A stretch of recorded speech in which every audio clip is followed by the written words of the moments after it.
Dear students, today we are starting with syllabus of science class 8, the chapter materials in the form of metals and non-metals. Okay, now what we have to see that where they are found means occurrence. Out of 92 natural occurring elements, 70 are metals and about 22 are non-metals. Some elements show properties of both metals as well as non-metals, and they are called metalloids. Only some metals like gold, silver, platinum, etc. are found in the free state, and most metals are found in combined state as oxides, sulfides, carbonates and silicates. Some non-metals are found in free state like helium, neon, argon, etc. And some are found in free and combined state like sulfur, phosphorus, etc. Students, now we are in a position to learn how these metals are found and it is available to us. So that process is known as metallurgy. Really, metallurgy is a scientific process and it is combination of so many steps by virtue of which we convert the natural materials coming from nature into the pure metals. And the natural material which are coming from mines, they are called minerals. So for a particular metals there are so many minerals, out of which if we can get a metal profitably, then that particular mineral is called ore. And total one means as a whole, the industrial processes is known as metallurgical process, which is really concentration, reduction and refining. In concentration, we remove outer impurities. In reduction, we convert the oxide into its respective metal, and in refining, finally we will remove all the metals present in it. Now, if you want to get a clear picture of these two, then you should very clearly know about the difference between these two. For that, it is better to make a vertical column, one side having metals, other side having non-metals. So these differences are on the basis of two different criteria. One is on the basis of physical properties and other on the basis of chemical properties. So first of all, we will start having a discussion of these on the basis of physical property. Come to number one, metals are generally solid. Exception is mercury, gallium. And non-metals are maybe solid, maybe liquid, maybe gas. Metals are hard. Second one, metals are hard. Non-metals are generally soft and brittle. Only exception is, students, it is diamond. It is the hardest one, made up of carbon. Metals have metallic luster. Metals have metallic luster. On to third point, luster means shining. Non-metals do not have any luster. Next is, metals have high melting point or boiling point, but non-metals have low. Metals are malleable. Metals are malleable means on heating it in hot condition, it will convert into sheet. Such property is not available in non-metal. Next is, metals are ductile. Ductile means On heating, when they melt, it can be converted into wire. It is not available in non-metals. Metals are good conductors of heat and electricity. But dear student, non-metals are not bad conductor. They are not good conductor. They are bad conductor. Metals are sonorous. Metals are sonorous. Means on beating they create sound. A very common example, our school bell.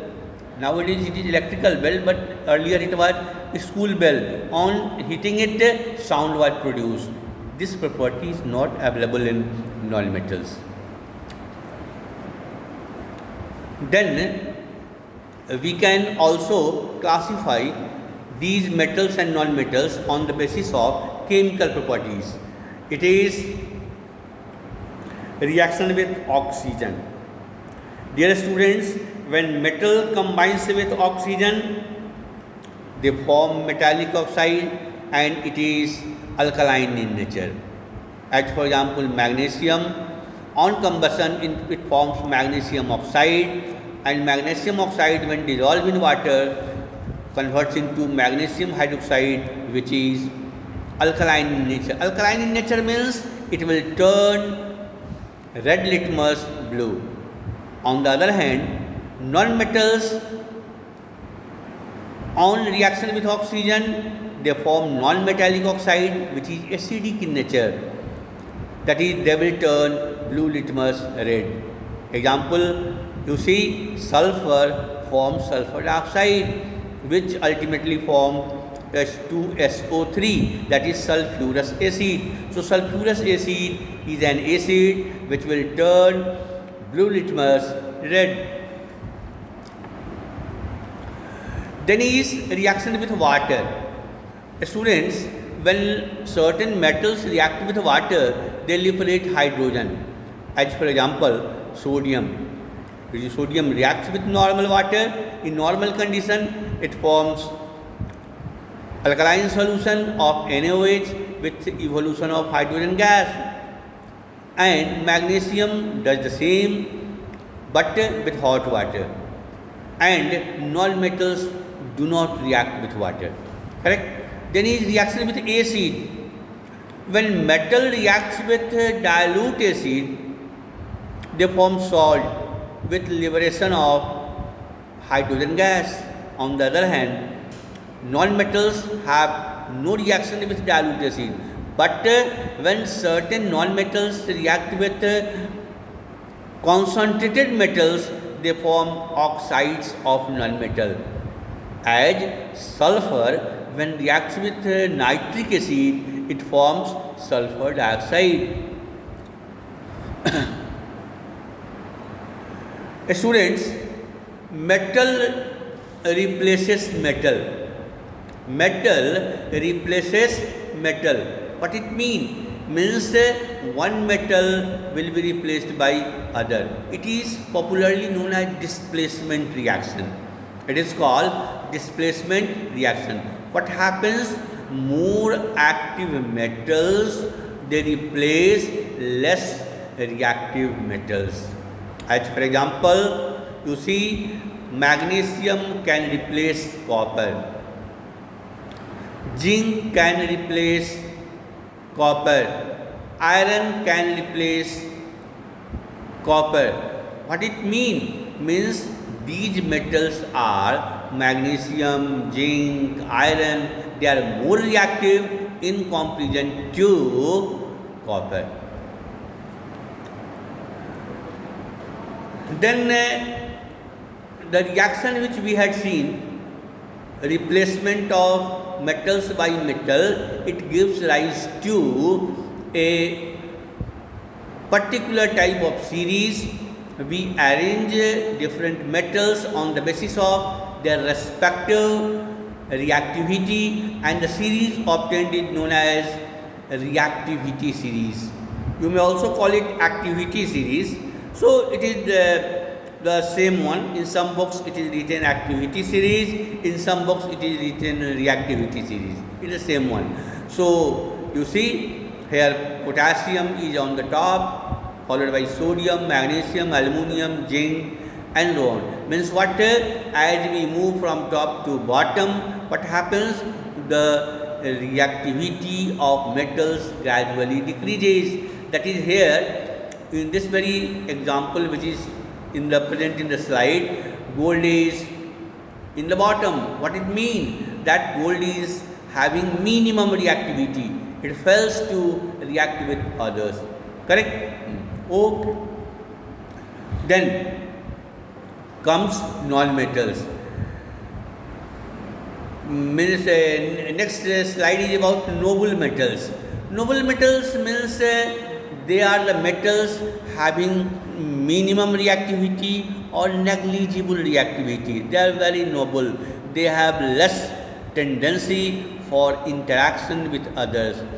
As for example, gold, silver, platinum, they retain their luster for a long time. You might have seen in your religions also, your mother, sister, and so many, they use the different ornaments made up of gold, silver, platinum, and these materials have maintaining their luster for a very long time.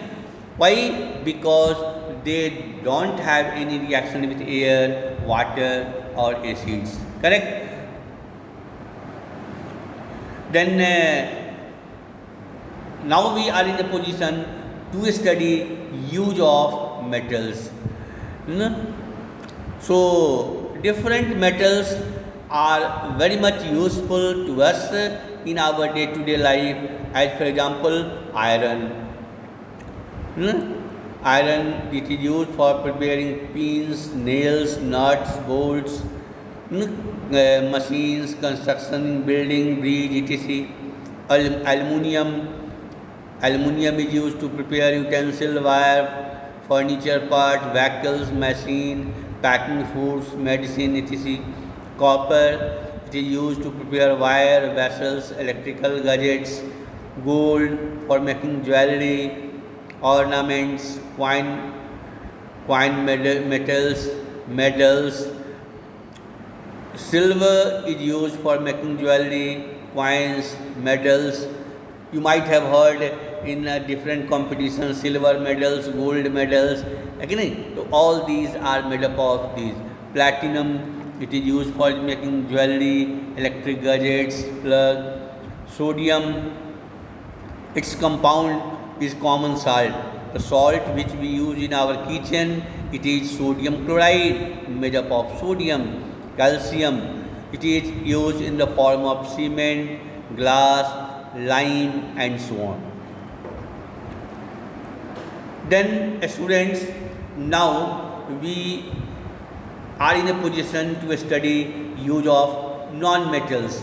You see, sulfur is a non-metal. It makes sulfuric acid. It is also called king of chemicals. Salt of metals are prepared from this. Then comes oxygen. In breathing, our body utilizes oxygen. We inhale. Burning of fuels, it needs oxygen. Without oxygen, burning is not possible. Then is nitrogen. It is used for making ammonia, which is used for making fertilizer.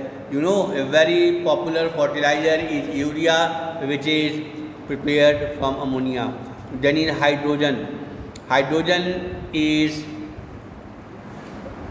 used for making ammonia, which is used for making fertilizer, as fuel in rockets, as welding etc. Then is chlorine. It kills germs. Then is iodine, which is used in the form of tincture iodine.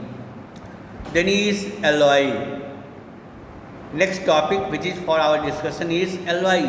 This alloy is a solid solution, means one solid, second solid, third solid, they are mixed together and they are known as alloys. It is a homogeneous mixture of more than one elements, maybe metals and non-metals. So you see in this very list, steel It is made up of iron, carbon, and although it is not written here, but slight percentage of negligible percentage of metals like chromium, manganese, cobalt is also added here. Stainless steel, iron, chromium, brass. It is made up of copper and zinc, bronze, copper, tin, duralium, aluminium, copper, magnesium. Correct. One thing very interesting which is not given in this very uh, slide, but a very popular alloy is German silver.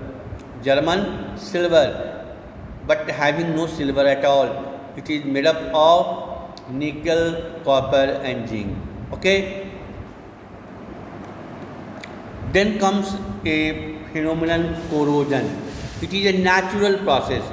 Corrosion, it is a natural process in which when metals, the materials of metals, they are exposed for a very long time, then what happens? Their natural luster gradually decreases. It is called corrosion. So, if we want to stop corrosion, to avoid corrosion, we apply oil or grease on it. We apply paint, we do coating of other metals, which is called galvanization. Here coating of zinc is made on iron, then is electroplating, means thin layer of one is covered over other, then is alloying to converting this one into alloy, and so on.